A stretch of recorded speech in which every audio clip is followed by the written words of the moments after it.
Guys, आरतीस kitchen मध्ये तुमचं स्वागत करते आहे।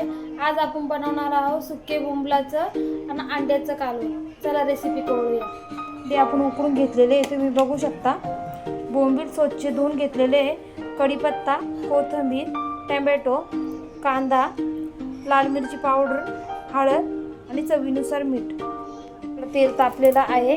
आता आपण कांदा घेतलेला होता तो टाकूया याच्यात। सावकाश टाकायचं आहे।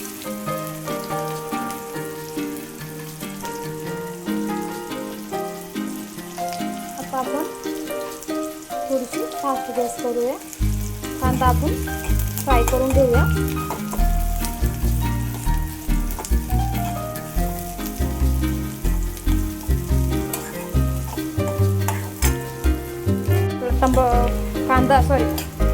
आपला कांदा फ्राय झालेला आहे।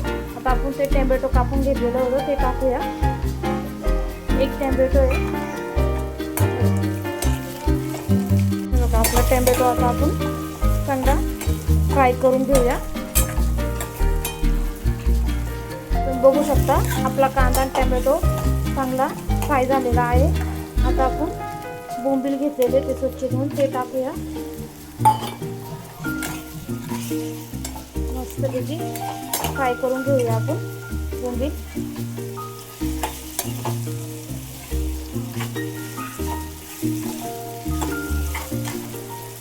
आपण मीठ घेतलेलं होतं ते टाकूया। चवीनुसार टाकायचं आहे, तुम्हाला हवं तेवढे।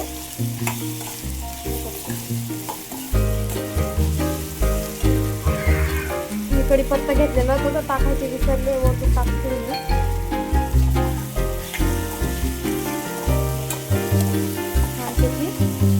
आपले बोंबील फ्राय होत आहेत। आता आपण हळद घेतलेली ती टाकून घेऊया।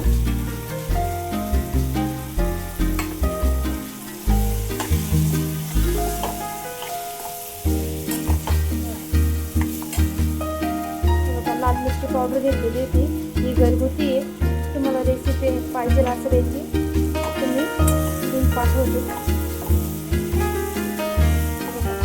छानपैकी आपले फ्राय होते,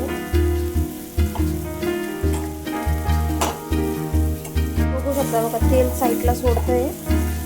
आता आपण बोंबील फ्राय झालेले आहे। आता आपण हे पाणी ओतूया, तुम्हाला लागेल तेवढं पाणी ओतू शकता।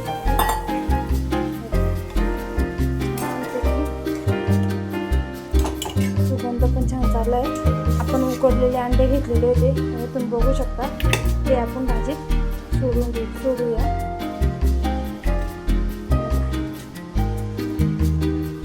भाजीत अंडे सोडलेले आहे।